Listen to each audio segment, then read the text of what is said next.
I'll welcome Eric Ramsay, who is presently a member of the first team coaching staff at Manchester United Football Club, and of course has, previous to that, a pretty extensive background in the game. So welcome, Eric, and it's good evening, I guess, over there. It's good evening and good afternoon to most of you guys, I imagine. Right. And so, Eric, I think just to kick things off, we're going to be talking about elite player development, but I thought, perhaps before we get into that topic, maybe you can just speak to everyone who's watching here live and also everyone who will be watching later on. Tell us a little bit about your background in the game, player, coach, and how did you get to where you are today? Yeah, so I was an aspiring player, as I suppose most coaches were. I played to a good level locally, and I ended up playing in the Welsh Premier League when I was sort of 16, 17, 18. But I'd started coaching young, and always had half an eye on doing that relatively soon, and therefore chose not to continue playing at the club I was in the Welsh Premier League, which were a professional club, albeit at a very low level. And I went to a university called Loughborough in England, which is a relatively renowned sports university where a lot of athletes will go, and high level education, but also high level sort of sports participation across most sports. So it was there where I continued to play, turned my hand first to coaching at a relatively good level within the university context, and then also started studying sports science. So it was trying to leave university, I suppose, with as rounded a background as possible, and knowing that at some point that would come to an end. I played futsal whilst I was at university. I'm not sure whether that's something that's played all that widely there, but it was phenomenal for me, a way of sort of keeping my hand in from a playing perspective whilst I had stopped playing 11-a-side, and had some really interesting experiences that were definitely pretty formative in terms of how I coach and see the game. So I played for the Welsh national team and played in some of the European competitions, which was a really nice experience. And then post that, I completely stopped playing when I was 21, as I left university. I went first to Swansea City, who were a Premier League club at the time, and if you guys have ever followed their story, you'll have in mind the sort of Swansea style of play, which was first kicked off by Roberto Martinez, who's now the Portugal manager, who's been the Belgian manager, which is a really pure way of looking at the game. It was probably as close to the sort of cliched tiki-taka way of playing that you're going to have got at that point, which was early 2010s.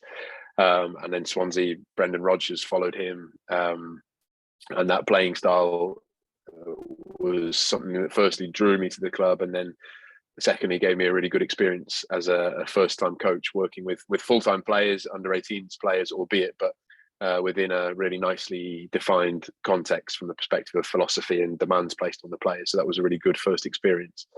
I went from Swansea after 3.5 years to Shrewsbury, which is a smaller club in League One. It was the club that I was attached to as a kid. I had a chance to run the whole academy program, which was attractive to me at the time, and then the prospect of working at first team level there was more of a reality, and it came fairly quickly there. So I became first team coach at Shrewsbury, 26, for around a year or so, before I had the chance to go to Chelsea, where I worked with the under 23s there for 2 years, which was, again, I'm sure most of you will know the context, but Chelsea really, really elite in terms of the world context of developing players, and it's difficult to look in a top league and not see a player that's got a link to Chelsea's academy somewhere. And from Chelsea to Man United, where I've been for 2.5 years now, across 3 managers.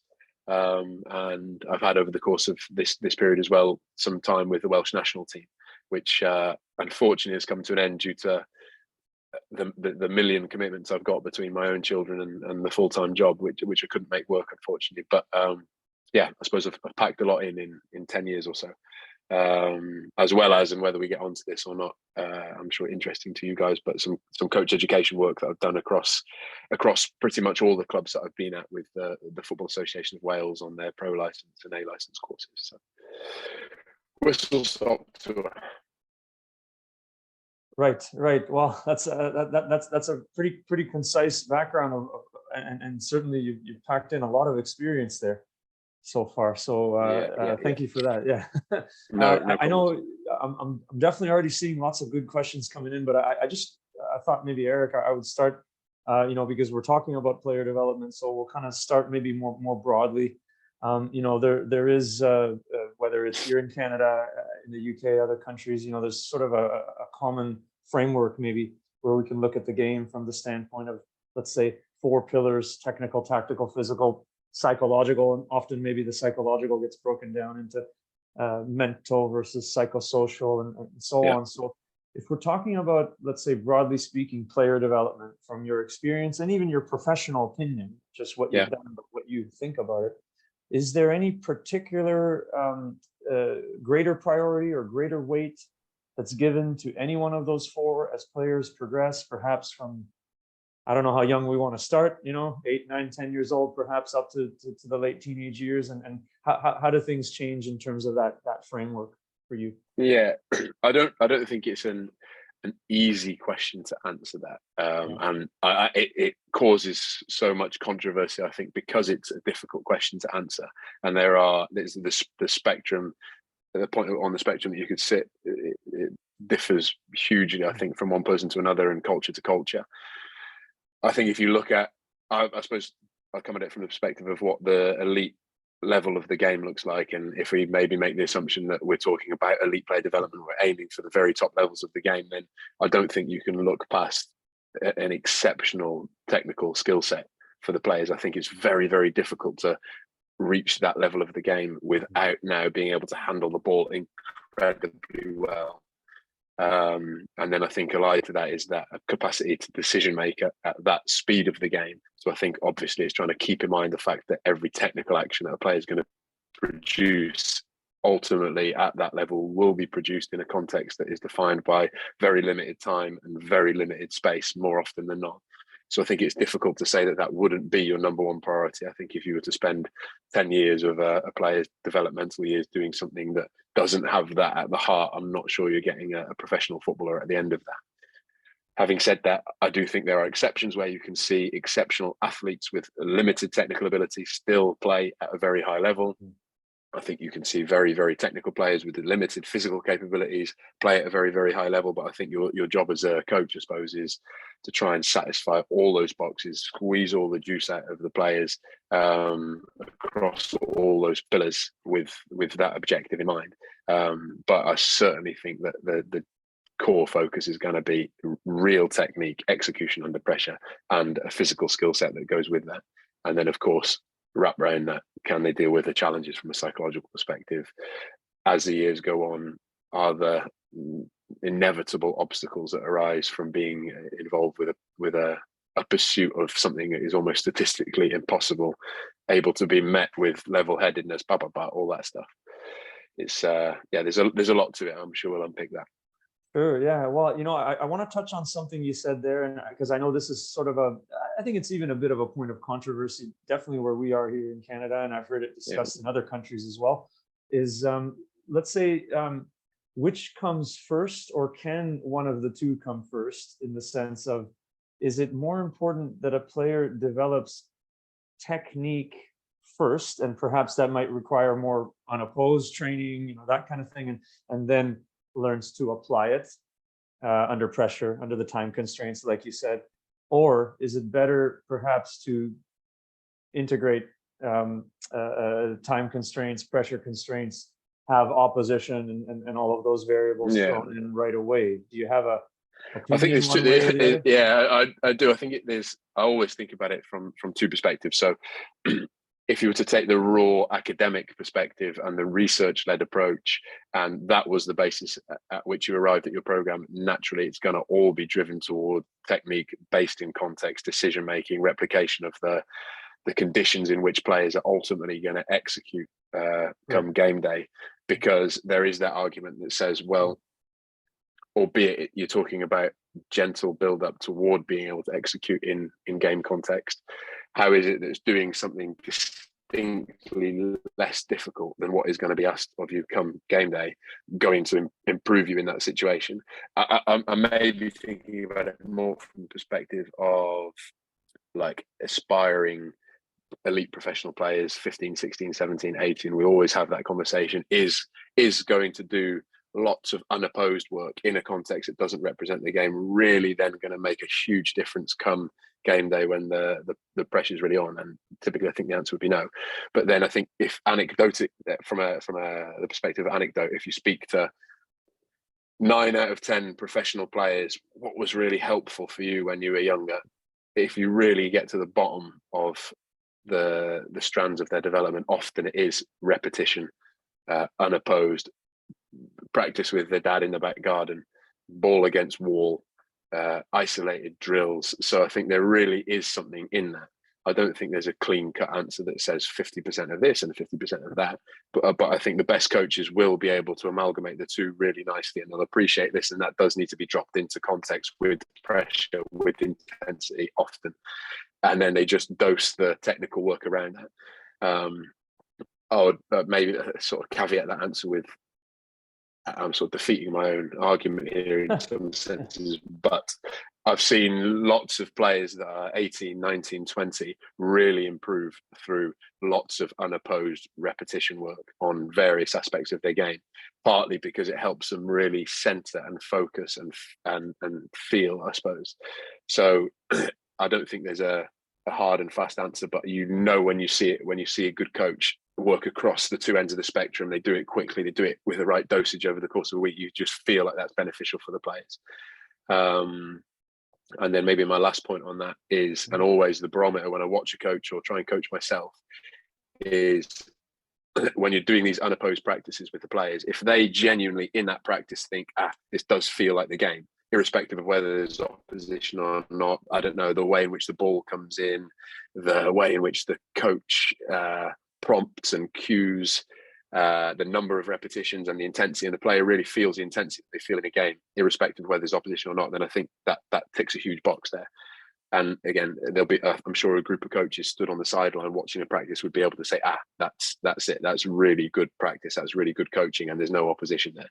And then you could watch another coach work and see that the unopposed practice is dead. There's no intensity. The balls are coming in too slowly. The angles are wrong, blah, blah, blah. However it is, when you see it, you know it's good. And when you see it, you know it's bad. And the players will feel that as well. So I think it's all to do with the way in which it's delivered, I suppose. Right. Is my take. Fair take on that for sure. And now I guess to build on that concept, and again, this is another, I think, something which does at least it's a topic that engenders a lot of interesting discussion, is let's say the difference and the prioritization of structured versus unstructured play, and because I know you made an interesting point that if you talk to 9 out of 10, let's say, professionals or high level players, often they will speak about repetition, stuff they did on their own, all of that. But I find I would add to that probably 9 out of 10, in my experience anyway, might also say, well, they didn't really learn everything that they learned, especially when they were younger, from a coach. They played a lot of whether it was on the street with their friends, and Definitely. I've experienced a little bit of that, my time in South America and all that. So what's your take on that? How much influence can a coach even have on a young player, let's say? And that's really interesting, because we have a load of Brazilians, Portuguese at our place, and you speak to them about their upbringing, background, that generally the fundamentals are small-sided street games, futsal, limited structure, coaching when they got to 15, 16, 17, all that sort of wholesome good stuff that you like to associate with just raw player development. I think now it's difficult, say, in here where we are, and I'm sure where you are as well, where there's so much money pumped into player development in the UK, so much scrutiny, so much pressure for output and product that sort of dehumanizes it in some senses, but definitely it makes that raw environment really difficult, because it's difficult to calculate, it's difficult to measure, it's difficult to look at it and say, yeah, well, we're sort of optimizing the process when it comes to player development there. So I think what we're trying to do here generally, I would say, is try and capture some of that within the academy program, make sure that there is room for lots of creative free play street games. Lots of academies here have popped up cages where they will allocate time by which all the age groups can go in and play together, and you get that whole peer learning type bit that is no question really good. But I think maybe the assumption that we perhaps come at it from now as a group, I'm talking about the coaching community here, professional coaches trying to squeeze every drop out of the players. I think the way of looking at it is like, what would the players get if they only played the game? Would they learn the fundamentals of the game over 10 years? Would they be able to operate at a high level if they just played the game with no coaching? Well, they definitely would, no question. But then can you as a coach accelerate and refine and sort of optimize that, I suppose, with your interventions? If you can hand on heart say that is the case, then I think you're doing good work. If you're there and you're interfering relative to that sort of more natural way of looking at things has no impact, then you as a coach are almost redundant. So I think that's probably the fundamentals of it. Is it that you are making that process more speedy, tighter, more efficient than it would be if the players were just completely left to their own devices? Right. Okay. Yeah. So I'd like to build on that concept, and specifically then maybe, because we talked about unstructured play, maybe even being done on the street with friends after school, that type of environment. And I think you did mention maybe some of the academies that you worked with before that they tried to replicate that, like with cage soccer, that kind of thing.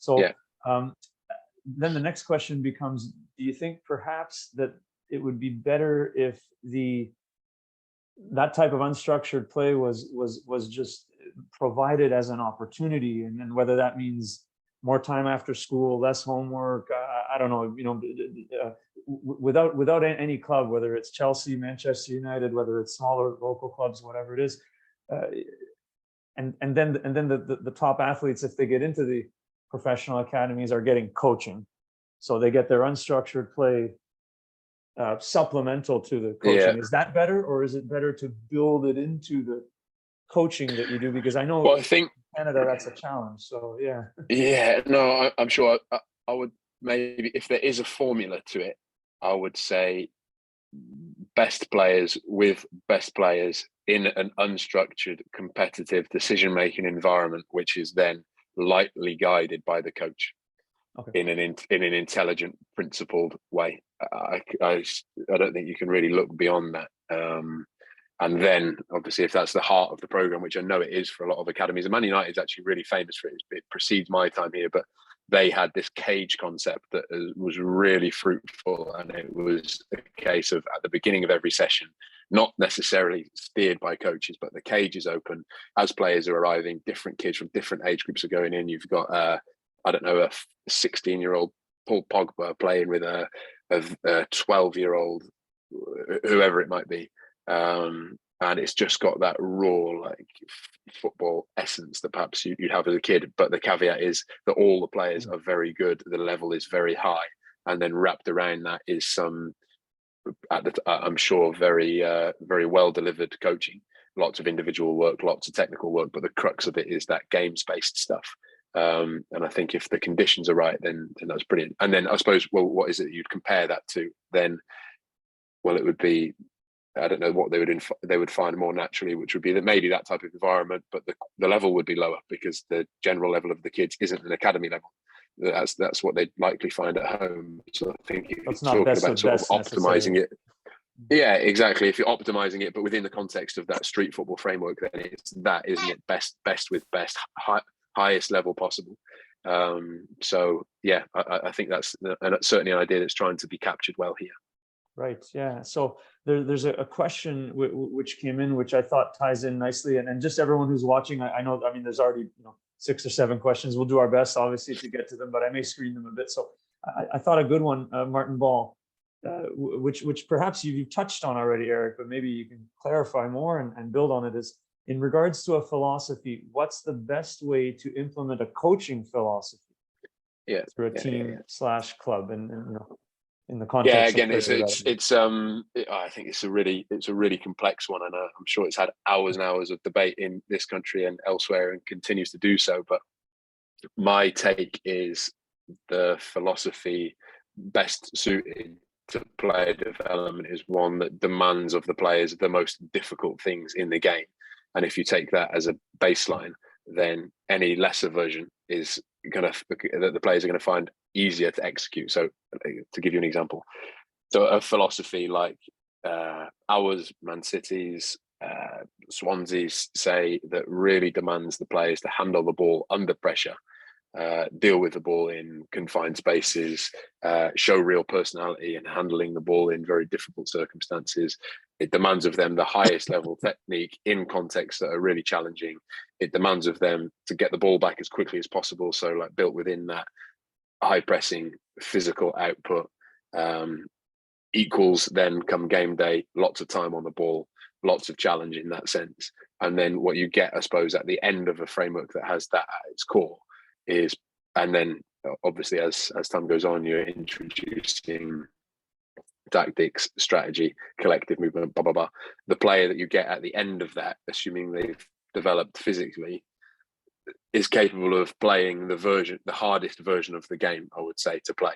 Then if, for example, in our context, a player goes out on his first loan into the professional game and he's asked to play in a team that defends in a low block, has very little of the ball, is very direct, plays for second balls, isn't asked to do anything particularly intricate with the ball, and that's a far easier version of the game to play than a situation in which he was schooled that way for 18 years and then suddenly he's in a situation where he's being demanded to play in a very, very intricate, fine way. So I think it's probably that would be the base of my thoughts.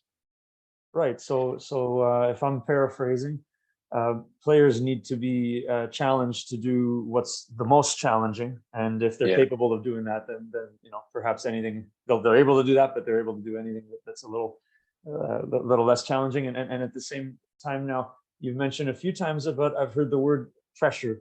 So dealing with pressure, and you mentioned it's in the context of training and literally players pressuring you when you have the ball. We also touched on it in terms of sort of the pressure of a young player becoming a professional and all that. And I think that's, kind of another perhaps even controversial topic. I know in Canada, we deal with this discussion often, which is if we're going to talk about pressure and we're going to acknowledge that it's very important to be demanding of players, to put them under situations where they're under pressure, etc. What priority, if any, do we give to winning and having success and achieving results in youth football? And does it change as you go from a lower to a higher level? Does it change as you get older? What's your take on that? I'll just talk from the perspective of the strengths and weaknesses of the way in which things are done here. So generally at academy level here, it's pretty much non-competitive for the large majority of the year up until under 18. And I think that has its benefits in the sense that then I'm going to take it off on a little tangent here, but basically, I think the way in which our academy systems have gone here are that coaching is really scrutinized. There are a lot of professional coaches within academies. There's lots of ambition amongst coaches to climb the hierarchy. And I think that, amongst other things, could potentially leave a couple of pitfalls in that if coaches are always gearing their program and their decision making towards winning games, you can say in loads of circumstances that is definitely not going to be to the benefit of the player. And perhaps that point I made earlier around choice of playing style, maybe that particular playing style that demands players to build from the back and play intricately and handle the ball under pressure isn't one that is also conducive to winning lots of football matches, particularly if you're elite. I think if that was the case and it was all geared toward winning up to a certain point, it would leave too much margin for pragmatism on the coach's part. They'd think too heavily about how can I win this game? How can I restrict risk? How can I manipulate players' minutes, blah, blah, blah. So I think the way in which the system works here is stripped all that away. But there are then points over the course of seasons where strategically competition is dripped in. So clubs, for example, maybe will pick certain fixtures, certain competitions, certain tours, futsal tournaments, blah, blah, blah, that they play wholeheartedly to win, and they talk more about winning. So I think it's that concept of like dosing winning a little bit over the course of the year, which is helpful. And then here, when players get to under 18s, albeit always you hear the phrase like winning is certainly not the priority here. It's talked about more so in that competitive edge and game context, game management, season context, and that would be talked about much more. We here then have that constant battle as to what is the most appropriate step between youth football and senior football, and how is it that you bridge that gap. So our second teams don't really play competitively on paper. There's a league table, but the games are almost non-events from a competitive perspective. As long as the teams aren't relegated, the clubs aren't too concerned. No one would be able to tell you which team won the Premier League 2 that it's called last year or the year before. It's forgotten about very quickly. But we do have this stage where players go on loan to senior clubs. So it's very common that once you're 18, 19, 20 and you're talented, Chelsea used the system phenomenally well. And most of the players that have gone on to play at a good level from Chelsea, they've had 2, 3, 4 loan moves to the Championship, League One, League Two in England. And then suddenly it's ultra competitive, 3 games a week, people's mortgages on the line, very different context to the professional context at clubs like Chelsea, Man United, Man City. So that in itself is a really helpful step for players. But then always the conversation is, well, at what point do you start then preparing players for that loan move? Because if it's non-competitive up until that point, then how do they fare when they go out on loan? Is it too big of a jump? Is it too big of a jump from the youth team to the loan move without even considering the first team? So each coach will have their own way of building in competition, pressure, intensity, consequence into sessions and games. But it's something that is it's very topical, I would say here, and no one has the right answer. Right. Okay. So as the questions are coming in, I'm trying to catch them. No. Crack on. Yeah, found a good one here. This is from Adam. Eric, thank you for your insights, but that you're providing today. Wanted to ask, how do you see the players of the future? And he's saying, 5 to 8 years from now, what will be the key attributes, must-haves that those players would need to have to play at the very top level? How's it going to influence football environment? And he lists in parenthesis, coaching, analysis, strength and conditioning, neuroscience. And I'd like to get your take on, and then I have a few maybe additional questions. Yeah, no, lovely. I'd be really interested to and any thoughts you guys have as well. So with that, it goes without saying the game is only going one way from a technical perspective and a physical perspective. The level is just year on year increasing. I think the standout talking point now and in the coming years is how collective the game is becoming, and the level that the coaches at the top are operating from a tactical perspective. So the roles of the collective, the way in which they knit together, for example, the intricacies of a team that defends in one shape, attacks in one shape with infinite variations, pre-planned permutations to that. I'm thinking of the Guardiolas, the Artetas, the Nagelsmanns, those sorts. That is seeping through most of the game, I would say. So I think it's players' capacity not only obviously to be top from a technical and physical perspective, but also to be able to think from a collective perspective and execute their role in accordance with what the opposition's doing, what the coach wants from the perspective of them in their 11, how their movement relates to the movement of X, Y, and Z, blah, blah, blah, blah. It's only going that way. I think partly it's to do with the trendsetters, the coaches that have operated over the course of the last 5 or 6 years in that way, the intricacy, the level of detail, but it's also to do with the investment in the game. I don't think there's going to be any board or set of owners that are going to hand the keys to their castle to someone that can't really well define exactly how they want the team to play and how this player's role links to that player's role and blah, blah, blah. So players aren't now playing an individual game, they're playing a collective game.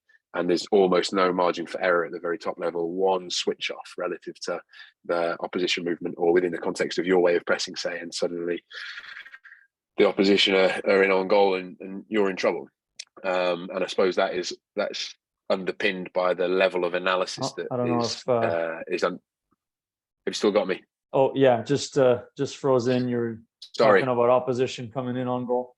Yeah, no. And then I just wanted to make the point, I suppose, around opposition analysis. The the general level of analysis that gets taken on by individual analysts, post-match analysts, opposition analysts, blah blah blah. So it's only going that way, much more cerebral, much more collective, I suppose. So it's going to be that's going to be crucial. What's difficult, in my opinion, for youth coaches is to know when that becomes something that should be talked about, and then if it comes, is it at the expense of the more sort of general technical development? So I don't think there's a clean-cut answer for that, of course, but I do think that's something coaches should always think about. Right. Okay. So I know, you know, in the parenthesis, Adam's question mentioned strength and conditioning, neuroscience, and I think you said you have a background. You studied sports science as well, and yeah. So I can't profess to be an expert there at all, but this is 10 years ago or so. Right. Yes. So I'm going to ask a few questions later about that, because I want to get back to that. But I thought another good question from Ozer, and it's a broad one, but it's an important one. And I know this comes up a lot in our discussions, you know, other webinars and podcasts we've done, which is, how do you measure a player's development? And he's asking, you know, ages 14 to 16, but you know, we could go younger than that, we could go older. Is there a way? Is there any type of standardized, objective, you know, measurement or assessment? I think how do you measure it? Well, you guys, maybe you'd have more insight than me, but I can only speak from the context of here. I know that there's a couple of organizations, companies that have sprung up trying to measure and objectify player performance from a technical perspective, and I think you're seeing more and more success, and there's some interesting tools out there. But I think we're still at a point where the way in which the top academies here say will measure progress, it's subjective, it's conversation, it's constant logging of conversation, it's coaches analysis, definitely, and it's obviously it's accumulation of video analysis. It's I don't know, to take a crude example, player X needs to develop his ability. He's a centre half. He needs to develop his ability to step in and play passes through the lines. Then over the course of a season, you might feed back to that player 6 or 7 times. You might have a bank of video clips that support that. There'll be some subjective opinion wrapped around that. And then over the course of the year, you've got a nice bank of stuff that you can look back on and say, well, yeah, relative to how he was in that set of clips versus how he is here, then there's a definite improvement. What percentage point that's allocated, who knows? But I think that's perhaps the gold standard that we're operating at the moment. I think there's certain elements of the game where it's far easier, where there's some stats that can be wrapped around certain actions, certain physical data that can support a coach's subjective assessment. But I don't think that often will give you a whole picture of a player's development. So I think it's probably combining the best of both. Right. Yeah, it's definitely a challenge, and I think sometimes even if you took a real like statistical approach to it, you might say, well, first of all, we need to know what is the dependent variable. I mean, you know, if the players, if you're the head coach and the players are performing the way you want them to play, and you're getting results. You know, they may not be doing anything like the way another coach wants them to play, but it's so tough, isn't it? So you mentioned in your question that span from under 14 to under 16, where you can say, well, I don't know, player X at under 14 his progressive passing he was here in the group, he was 3rd or 4th in the group, and then under 16, well, now he's 7th or 8th in the group, so there's been a decline, say, but then, well, the context might have been entirely different. The way in which the team played might have been entirely different. The demands placed on the players might have been different. The context, the level of the opposition, blah, blah, blah, all that. So I think it's too rudimentary, too simplistic to look at it solely from a statistical perspective. But as I say, there are some bits that are creeping into the game that are quite accessible now from an objective measurement perspective that can be combined really nicely with that more subjective video-based look at things. Right. Okay. So I want to ask you just about, let's say, on the physical and physiological side. I know you've worked in you know, top professional academies, and now you're in the first team, obviously. So did you get exposed to like the biobanding, the measurement of developmental age, and did you work with players, let's say, that were developmentally above or below either just averages for, you know, for boys, or the average of the group? And you know, how did you deal with those players? I'd say I think it's done impressively in the UK now at most levels, in the sense that everyone is very conscious of the relative age effect, and everyone has got a story to tell about a player who at this point was tiny and not very good, and then 3 years later he was huge and he was playing in the Premier League. So the mechanisms to ensure that those players don't slip through the net are well in place here. So obviously you have bio-banding, you have even the basics of coaches being very aware of the relative age effect on their group, and then how that changes their perspective on the individuals that they're evaluating. Properly mapped out pathways for players that might fall foul of the relative age effect. Concepts of like really stretching players at certain points in certain groups, and then consolidating that development by bringing them down an age group, say, and not being too restrictive in seeing an under 14 as an under 14, and trying to tailor games programs for individual players to make sure that they get enough of what they need across the various levels of challenge. I think that's done really well, and the crux of it is good communication, good knowledge about where players sit on that spectrum. And the Premier League here have really toyed with what is the most appropriate age band for that last bracket of the academy. Is it under 23? Is it under 21? Is it under 19 and then a loans program, blah, blah, blah. And it's always with a view to trying to give that extra bit of time, or certainly a large part of the argument is to try and give that extra bit of time to those players that might not quite come good from a physical perspective until they're maybe 21, 22. So yeah, there's a lot of good stuff done here, as I imagine is the case there. Yeah, and maybe vice versa, right? If you have players that are developmentally ahead that are capable of going up, perhaps you don't hold them back, or you have, definitely. Yeah, you have now some hard data to go along with what you see.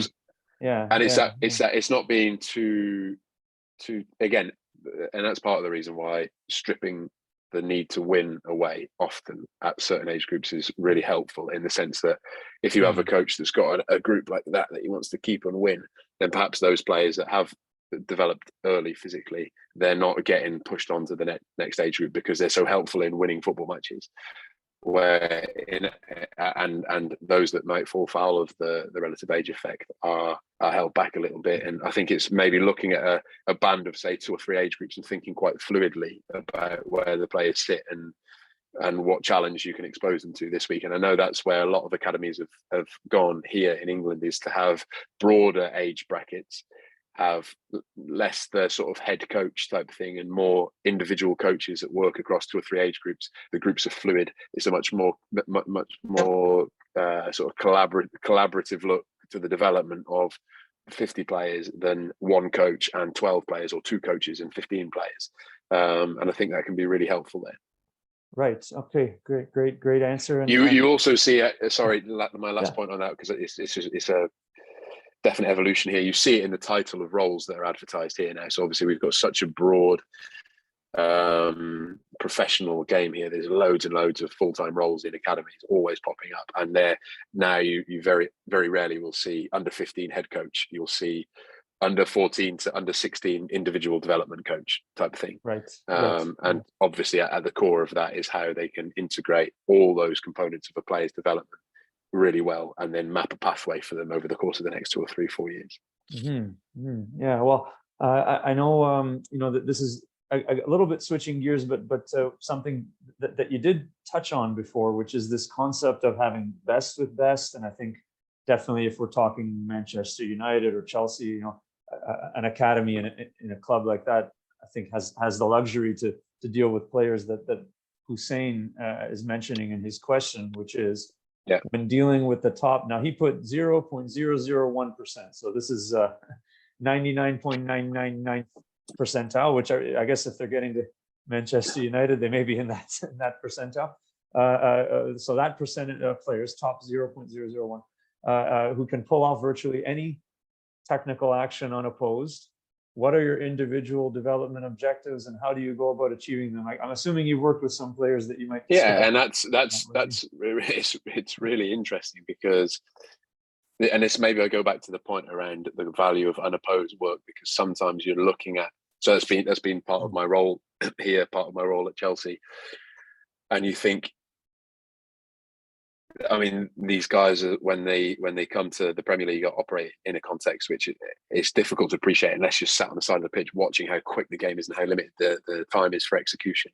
How is it that doing something unopposed? So, say for example, player X needs to work on his, I don't know, his capacity to receive the ball between the lines and play forward. You do 15 minutes with him every other day in an unopposed context, which, yeah, in principle resembles the context that he plays in, but then come game day, the game is in an entirely different experience. How is it that feeds into there? Well, I suppose the answer is it doesn't reflect the decision-making context. It doesn't reflect the intensity nor speed that is required of the player, but it really maybe focuses the player's mind on something very specific. And I think then once you get to that level, it's less about helping the player get good at playing football. It's more about helping the player get good at playing within the context of a specific system, specific game context, specific opposition, specific opponent. So then it's that really. So maybe the unopposed work is more geared toward the very specifics of a game or very specifics of a system. And you may be taking as given that the actual work isn't really going to improve the player from a technical perspective, because as the guy who's written the question has alluded to, they're already at that elite level from a technical perspective. Often the gap is decision making, context, connection, automation, all that sort of stuff. So I think it's that really that you'd be working on. Yeah, there might be nothing that you could even show them. Technically, no. There's certainly not from my perspective, and maybe that's that. There's something in that I wasn't a player at that level, so I can't get up and say this is how you do that from a technical perspective. But maybe I could put a practice on that reflects. I've chopped the game up. I've taken a piece of that game. I've tried to put a practice on that reflects that. We've talked about how that links to a particular opponent, particular opposition, the way in which the manager wants to play, blah, blah, blah. And then it's how you layer those things in that gives meaning to the practice. It's not so much me standing there and playing this pass and that pass, blah, blah, blah. That certainly isn't the way I would see myself as a coach at that level or youth level. Right. Yeah. So now, on that note, and again, I'm bringing up these topics, which I think are often discussed in other webinars that we've put on, and I think even just we talk about them amongst ourselves sometimes too. So is it more important, do you think, and it can be dependent on the level, so it may not be the same at Swansea versus Manchester United versus a lower level club in North America, for example, but is it more important for coaches to be really good scouts and identify talented players, or is it more important to focus on what you have and who you have and develop them? Or how much of a priority, let's say, is there on just finding the best, and however they became the best? That's yeah, I think so. Maybe Chelsea for me is probably the most relevant experience I've had there, in the sense that you just feel there that the raw ingredient, the scouting network is vast. There's an area of London and an area of Paris that are the most productive areas in Europe for professional footballers. Chelsea have really scour that area. They really scour London and far beyond the entire country. And then what you feel that as a consequence of that work, the raw ingredients then that the coaches work with, coaches not being responsible for scouting, is really high. It's a really high level. And perhaps it links to parts of the conversation we've had already, like a lot of the London guys, the South London guys, thinking in my mind, some of the guys I work with now, the Sanchos, Wan-Bissakas, there's dozens of them in the Premier League that come from this area, and the area is characterised by street football, cage games, and if you can find the best of those players, then the raw technical ingredients that you have then to work with as a coach is already at a really high level. I don't think that's to say that the coaches can't make a huge difference to a player that maybe doesn't have that level, but I think if you're talking about producing top players, the more players you have with those high level raw ingredients to work with, naturally that's gonna leave you in a better position in terms of ultimately being productive. And it sounds, I hate to use the words like productivity and output and squeezing the most out of players, because it does dehumanize them, and we're always having these types of conversations in the UK, but ultimately academies here are geared toward producing players for the first team, and it is it's as much an economic exercise as anything else.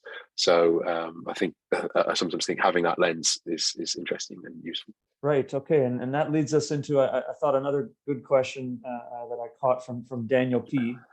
What's the difference between players who make the jump to the highest level and those who are just as skillful but are stuck at the lower levels and maybe even released? And, you know, you don't need to give actual examples. No, yeah. It's really difficult to say. I'm often sitting on the fence by saying I don't think there's a clean cut answer. I can think of countless examples of players that look relatively average at youth team level, but they're able to produce a certain level of performance, and then they're given a chance suddenly to play at first team level, and they're just able to produce the same level of performance, irrespective of the fact that they've made a big jump. So they can produce a very solid 6, 7, 8, 9 out of 10. Maybe the 8s and 9s less frequently, but certainly the 6s and 7s often enough at a level that is significantly higher than the level that they were operating at 2 weeks ago, which is such a strange concept. I think of Ben Davis at Swansea. He was an academy player. He's since gone on to play for Tottenham for the last 5, 6, 7 years in the Premier League, 400 or 500 Premier League games, say, by the time his career finishes, I'm sure. I don't think anyone at that time was saying he would play at that level out of just sheer circumstance. He was given the chance to play at first team level and was just able to cope, not excellent, but just cope really, really well. And that's given him a really nice career. I think you'd see immensely talented players maybe not deal with the pressure of the jump up well. Perhaps there's physical constraints that prevent players from operating now at the highest level, given how demanding it is, particularly in the Premier League here in England. So I think there are a variety of things. I think the cliched things, mentality, dealing with pressure, playing in front of big crowds, being able to produce what you do in front of 500 people, in front of 50,000 people, and then the physical stuff. I think those cliches are cliches for a reason, because they're sort of defining factors for players. Yeah, true. Yeah. And I'm sure everyone on this call will have an example of someone in their mind that they think, wow, he was phenomenal in training, but then come game day, just couldn't quite do it for whatever reason that might be. And obviously every support mechanism is in place now at these clubs for trying to make sure that is dealt with systematically, but still it's quite an ambiguous thing. I don't think you can always put your finger on exactly why someone hasn't been able to do it. Right. Yeah. And just a personal anecdote, the first professional club I ever worked with, the coach made it just a real simple statement. And again, this is oversimplification, but he said that the ones that get to the top level are the ones that make the fewest mistakes. Yeah, I'm sure there's something in that. Yeah. whether now, are they making less mistakes because they're better able to recover when they make a mistake, and the likelihood of a second mistake is lower? Are they handling pressure better? Are they and also I think now the big thing is that the coachability factor. So maybe it links to my point around where the game it is and where the game is going, in the sense that now a big part of what is going to dictate whether someone comes through or not at a certain level is going to be how well they fit into the team and how well they can execute their role relative to everyone else in the team, and how they can see the collective and the opposition. And I think maybe that was less of a factor perhaps going back 10 or 15 years ago, when maybe the game was a touch more individual. I think now that coachability thing is really, really important, and maybe on a call like this in 5 or 6 years' time, we'll be having that conversation, and it'll be, well, he's a brilliant player as an individual, but he just doesn't get the collective. He's not able to adapt his game relative to a certain opposition or the way in which the coach wants to play for these specific games. So that's certainly one to consider. Right. So I wanted to ask you, and this is more of a sports science related question, but I think it factors in because there's been a few questions about how often to train, how much, etc. And so I just want to ask you about training load and the concept of load management, because we're talking about player development. We're talking about children that become youth, that become adults. And I know we've touched on developmental age, but is there, in the UK and the clubs you worked with, is there any consensus on number of training, intensity, or amount of load, amount of running, whatever it is that a young player should be exposed to, and how does that change going forward? As they I couldn't give you specifics in terms of player load relative to kilometers ran per week. But I think largely so we have a category based system in the UK where in theory how it should work is that the best academies, the category 1 academies, have more access to their players, so they're able to train say five nights a week and play on a game on the weekend. And the logic behind that is, well, those environments are best, so we want to try and push the best players toward the best environments, and then when they're there they can have them almost as much as they like, and then it's tiered according to category, and the time is reduced as you move through. So they're almost training full time around school programs. The players from say 12, 13 upwards here. So from 12 years old. Okay. Yeah, lots of the very top clubs will have schools that are attached to the academies, where their kids will, like, sort of dual education training programs from a really early age. And I think it goes back to the point when we talk from the perspective of what's advisable, what's too much, what's too little. I think it's completely dependent on the program. If you've got a program whereby it's considerate of the fact that there should be some unstructured play, some games-based stuff, some real variety to the program, there's no problem, I don't think, in having the children in 4 or 5 times a week, 6 times a week sometimes, assuming it's feasible for the parents, assuming kids aren't traveling ridiculous hours and it's dominating their lives and they're having rubbish conversations in the car on the way home with parents, all that stuff that everyone knows about. But I think just from the perspective of time in the building, I think if the program's good, it's great to have the kids in 5, 6 times a week. And then it's a collaboration between the sports science guys and the coaches to map out what is a reasonable amount of work. Obviously, doses of really high intensity, doses of low intensity, variation from the pose work and opposed work, blah, blah, blah, individual consideration, all that stuff. I think if you can piece together that very complicated jigsaw, then you can get a really good full-time program.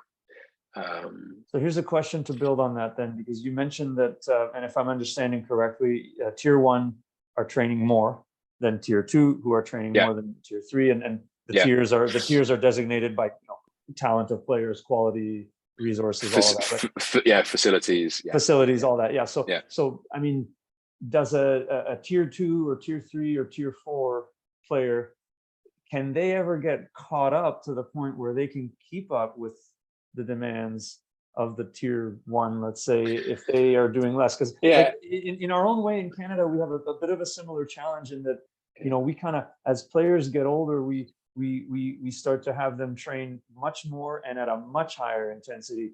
And so often, if you look at what players are capable of, especially, before puberty, they're capable of exercising a lot more, but often they're told not to. And when they make a jump from a youth club in Canada to a national team, it's the workload triples sometimes almost. Yeah. Anyway, is that a challenge for you as well? Yeah, it's undoubtedly a challenge. And I think there is a school of thought here that it's best to steer clear of our academy system until you're, say, 16, 17, and you have a really rounded, healthy, multi-sport look to your development years. So that's definitely one perspective. And maybe being attached to a category 2 or 3 or 4 academy is maybe gives you more balance. Or you don't then get that best with best type thing if you're a player that's capable of playing for Man United or Man City at academy level. And on the table is a games program that pits you against the top academies every week versus a player who's capable of doing that but doesn't. You wonder whether they're quite having the stretch that they would need at a category 4 or a category 3. They definitely have a better balance. There'd definitely be a lesser load, more opportunity to play various sports. So you can make a really strong argument for that. But then you could also ask questions, well, is he going to reach the technical level if all these other guys are operating at such a high level technically day in, day out within the context of a really good coaching program? But then everyone again will have examples in their minds of players that just will gradually improve at a lower level until they're 16, 17. They'll have a chance to play in Shrewsbury's first team in League One really early, and then suddenly they leapfrog all those players that were with the category 1 academies for 10 years. So there's some interesting case studies in that sense, and I think sometimes you get a much more rounded guy at the end of a period like that, a guy who's not so susceptible to just the mental fatigue of being involved in a program that like professionalizes very early. And I know I'm sure it's a huge theme across multiple sports over there. The burnout thing, the way the coaches are, just the debate between early versus late specialization is it's a hot topic here, and I think you touched on it, and the only thing I'll add to that is that it's really difficult to come to a consensus because you can't have control groups, in the sense that how do you define early versus late? Does a kid if a kid is talented enough to get into Manchester United's academy at 12 or 13, maybe we would have to assume that even though there's more early specialization, they've got some of the top sports scientists in the world. So they're exposing them to different types of physical play and training and it's built in, it's well built in, it's well integrated. So there lots of academies will have nights where they play cricket, rugby, basketball, whatever it might be. So it's not that people are blind to that. It's I think people are very strategic in how they work with the kids. But I would say maybe that phrase about premature professionalization is perhaps a problem here, in that you can come into an academy here and you can feel like you're a first team player from the perspective of volume of training, load, analysis, the way the coaches are, seriousness, blah, blah, blah, warm-ups, mobility, strength and conditioning work really early. And you think if a kid goes through that from 10, 11, 12 onwards, like, how is it that come 18, 19, 20 still got that real hunger and desire and gets that stimulus from an environment like that, versus someone who comes into the system a little bit later and just flies as a consequence of being exposed to everything that he's not been for the last 8 or 9 years? So it's just grappling with that, and each case is different, isn't it? I think the healthiest thing is to be in constant conversation about it, really, and as informed as possible. And my idea might be to see, is there a greater percentage of players who become professional that come in later versus earlier? Like, what are the ratios there? That'd be an interesting case study. I'm sure someone's already done it. No, there would be, and I think we're maybe 10 years now into. It is difficult because the strong argument, I think, in the UK is, if you look at the England junior teams, 16, 17, 18, 19, 20, 21, the product that you have at first team level now, the way in which the team plays, it's unquestionably linked to the professionalization of the academy system in the last 10 years. Like the level of coaching, the type of player that you see, the volume, the depth, the wins at tournament level. It's difficult to separate those two things. So I think there's a compelling argument to say the system is the transformation of the system has been brilliant here. But I'm sure, and there is plenty of people that will speak to the wastage, and will speak to the stories of people that have found the system really difficult, fallen out of love with the game, blah, blah, blah. So there's always two sides of the story. There's reminds me of a good book which was published, I think, in the early 2000s, and so it's describing England earlier on, but it was written by Gianluca Vialli, called The Italian Job. Okay. I don't know if you've seen it, but I've not seen it. He compares England to Italy and Western Europe in that sense, because there were some kind of differences. And actually, Western Europe was probably earlier to professionalize their youth academy structure. England was a bit later to do that, and probably reflected in the success of the youth national teams and all that. But I think what you said it's really clear. Like the youth players coming into the England national team are more talented now, and they're getting better results too, right? I mean, consistently, right? So Oh well, actually, there's actually a case that's interesting. So Jude Bellingham was with Birmingham City. They're a very good Category 2 academy. They're not a Category 1 academy. He would have had the opportunity, I know full well, the opportunity to go to Chelsea very early, Man City very early. Didn't. Stayed at Birmingham, and don't get me wrong, a very good academy for that level. And then had the opportunity to break into the first team at 16 at Birmingham, an opportunity he wouldn't have got had he been at a huge academy like ours, say. I'm sure he would have ended up reaching the same level via a different pathway, but it doesn't say that having a slightly different, less elite look to your first 8-9 years in the academy game isn't going to lead to you being a top player. And there are a few examples like that. Right. Yeah. So I guess we do have some different questions, but I thought interesting ones that we could get into now before I ask any more sports science related ones to wrap us up. But this is a good one. I think you touched on it a little bit, Eric, but I'd like to get your take on it from Brendan Goff. What role do parents have in your environment? Let's talk your academy environments, because I don't know that you're talking to parents of No. players in the first team, but what role did they have, let's say, and how did you navigate the expectations of parents? Yeah, again, it's Pandora's box, I think, in some cases, this, but something that every academy now is really conscious of, in that there's supposed two things. One, the parents are ultimately incredibly influential on their player. And talking, when I say their player, the club's player. So there's a great deal of work that goes into explaining the logic behind programs, explaining the decision-making rationale behind the way in which the players train, when they train, why they train, how it's underpinned by sports science. Lots of education workshops built into the academy program for parents. So I think people have generally embraced, as opposed to trying to restrict the influence of parents. Having said that, I do think there are a large number of academies here that will keep parents at bay when it comes to training, and maybe restrict access to actually watching training, which is, I know it's a controversial one, but then make real efforts every month, every 6 weeks, with this review process to really engage parents alongside this sort of parent development program. And it's interesting because some of the better clubs here will have full-time psychologists, and a big strand of what they do is parent development as well as player development, which I think is really interesting. And of course, it's very individual. John, we need to take that term, parent development. I can imagine. We need to build on that one. We're going to have a session on parent development coming up. Yeah, it's tough though, isn't it? You know full well that in every group there's going to be some parents that are brilliant to work with, others that are really difficult to work with. But I think it's almost maybe the way it was with agents at one point, where clubs weren't that willing to work with agents and they keep agents at an arm's length. But now they just work with agents. They just make sure the relationship is handled best and it's open and people are communicative, and there's a development strand to it. So I think that's as good a spot as you can get yourself in, I think, with it, really. Right. And on that note, question from Nana, which I think perhaps you've had some experience with this, but how are you supporting athletes dealing with getting released? And maybe, athletes / parents, I don't know. Yeah.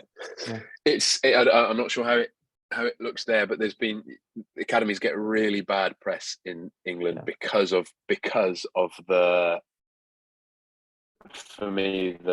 cases that are actually few and far between of players that really suffer on release. Yeah. So I would say my experience of academies in England are that they are really generally very enriching, very considerate of the fact that it is a really hard environment. Players are inevitably going to be released at some point in their academy lifetime, so that process needs to be handled really sensitively. Communication with parents really open, hence why they have this inbuilt sort of 6-week review process. No player is ever going to get told from one day to another, bang, you're gone. There's going to be a really slow, gentle build up to it, and it's going to be really well informed, and players are going to leave then with a proper exit plan and some support wrapped around that. I think maybe the crux of it for me is that, as one of you guys has alluded to, you're trying to do something at a certain level which is almost statistically impossible, which is produce players for a level which is so hard to reach. So there's going to be an element of harshness and ruthlessness to that. But I think if you stripped that away and there wasn't a real elitist look at an academy, then how on earth would you get that how would you reach those statistical improbabilities? You wouldn't. Yeah. But then obviously within that context there are ways of softening that, and I know clubs are really trying to embrace that here. Obviously there's always that case of the one parent that feels really hard done by, and often it's a parent that feels more hard done by than the child, and the parent makes it very difficult on release, not so much the club in my opinion. And we always sort of make the analogy between, say, going to Oxford or Cambridge or one of the top universities in England. There is no soft landing from that. You do your exams, if you're very fortunate and you're in the top 1%, you go for an interview, and if you don't get in, you don't get in and you're done, and it's on you then to find another pathway and another university. And that's almost how we look at what we're doing here, I suppose. Almost everybody's not going to make it anyway, right? I mean, no, right? Exactly. Exactly. So, but of course, there are ways and means of making that far more constructive. That release, that almost inevitable release. So, I know it's something that the academies here do work really hard on, and the bad press comes from books that are written and articles that are written that are pretty sensationalist and take the 1 in 500 case that they try to paint as a broader narrative, which I think for most parents, they would say that they would look back on the experiences of their kids and think, what an experience that was, to play these games, to learn about the highs and lows of life through sport and experience all this stuff that your general population don't experience. Right. Yeah. Well, it's interesting. You mentioned how it is here. I mean, there's several differences, but one of the key differences, if we're talking youth academies, is that in our city, Toronto, which is a pretty large city, we have only one professional club, which has an academy, and then that club competes in a league where there's no promotion and relegation.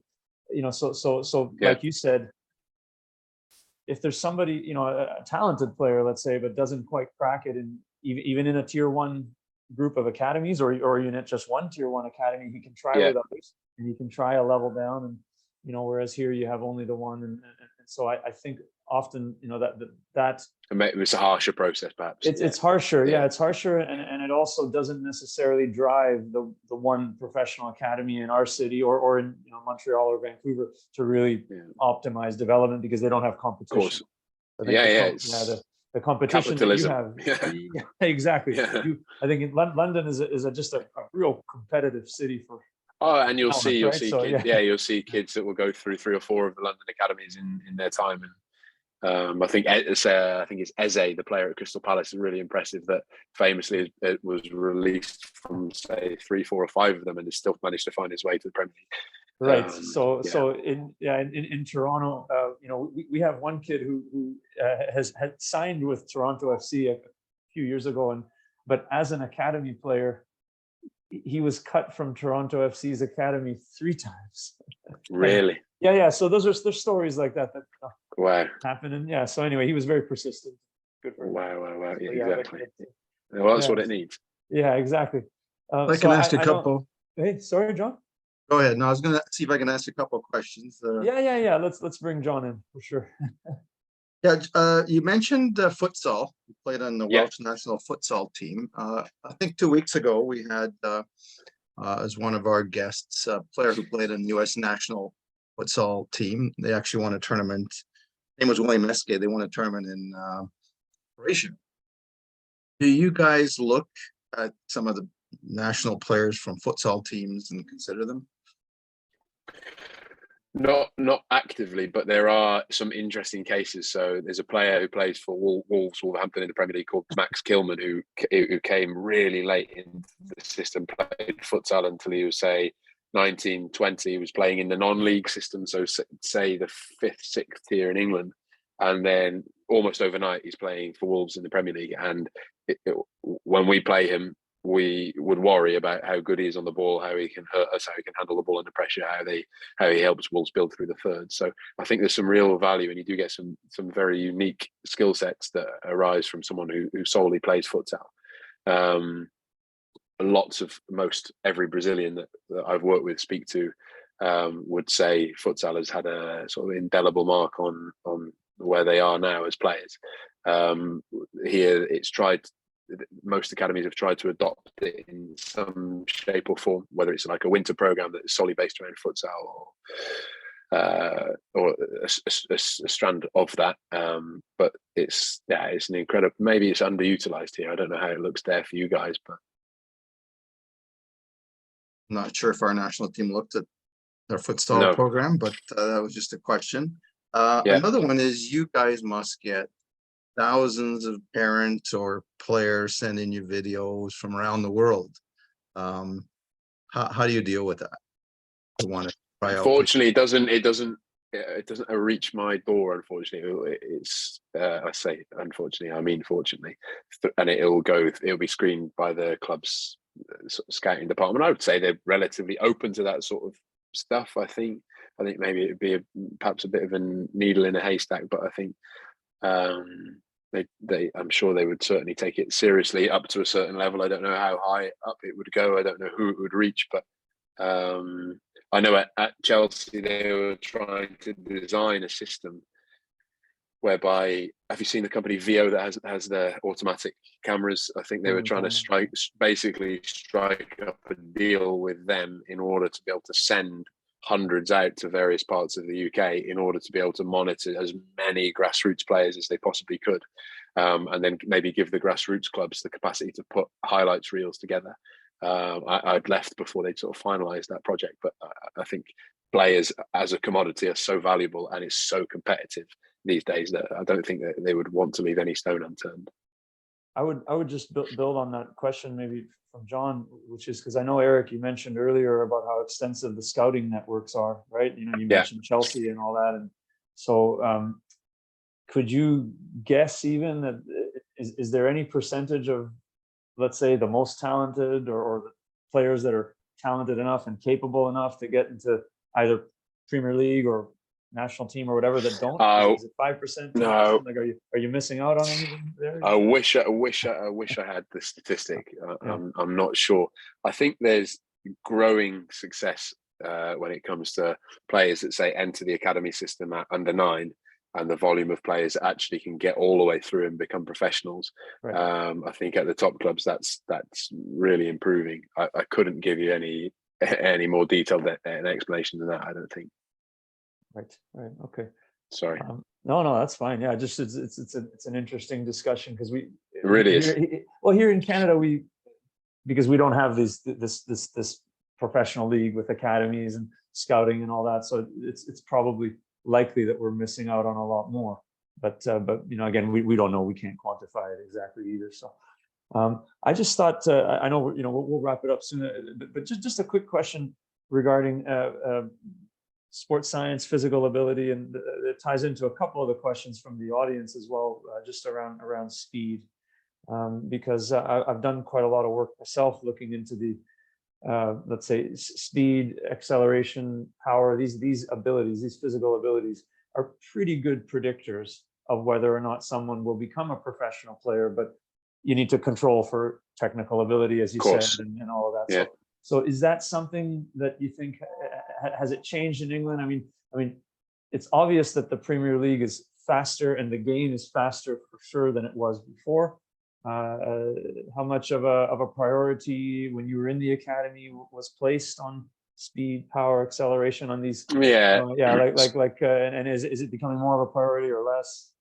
No, I'd say significant. Certainly once a player hits under 16, under 15, 16, then they're going to do all the necessary gym work from a power and strength perspective, and that's obviously always geared toward on-pitch transfer. So I think you watch some really phenomenal S&C coaches that are able to like capture that explosive movement and design an entire program that involves on-pitch work coupled with the gym work and the underpinning strength and power work, and then work really well with coaches to make sure that that sort of game speed context is considered. So over the course of a training week, is it adjusted well enough so that areas are big enough that players can really accelerate and use their speed? Because I think sometimes that's, again, very rudimentary, but it's neglected in the sense that if you do have a program that is very heavily focused around possession, technique, dealing with the ball under pressure, you could find yourself over the course of 5 days training in tiny areas that give players no room to really explode and not run. So I think the best design programs here are like really well integrated, really collaboratively designed. There's a lot of thought, as you say, that is defining quality at the highest level. If ever I have moments working with the players at the club here, where I think, wow, it's those practices where you can see them over a decent scale, accelerate, combine, produce an incredible technical action at really high speed in the context of an acceleration, use of big space, blah, blah, blah. It's all that. So I think how that is strategically built in is really, really important. Right. Yeah. Thank you for that.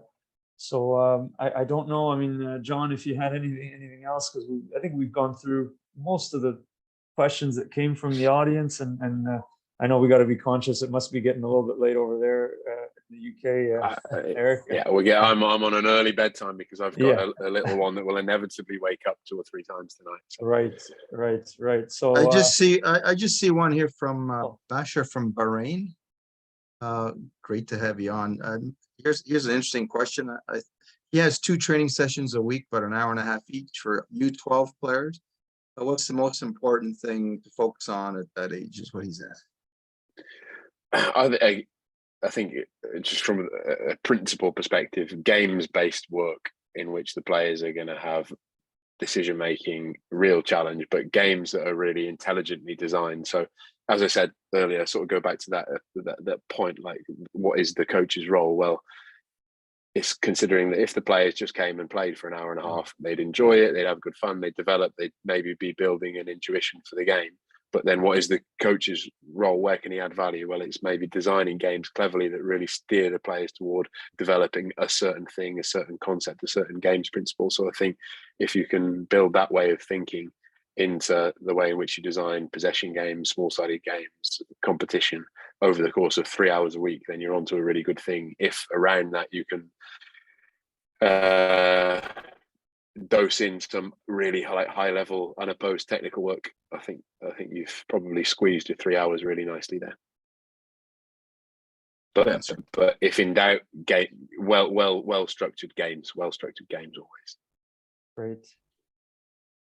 Well, Eric, yeah, I know you've got an early bedtime for sure, and you know we've been at it for a long time here, and I think we had a great discussion. So I'll thank you again so much, you know, for your time and your knowledge and your excellent you know, answers and feedback and all that. I thought it was great, and I hope, you know, everyone watching got a lot of value out of this.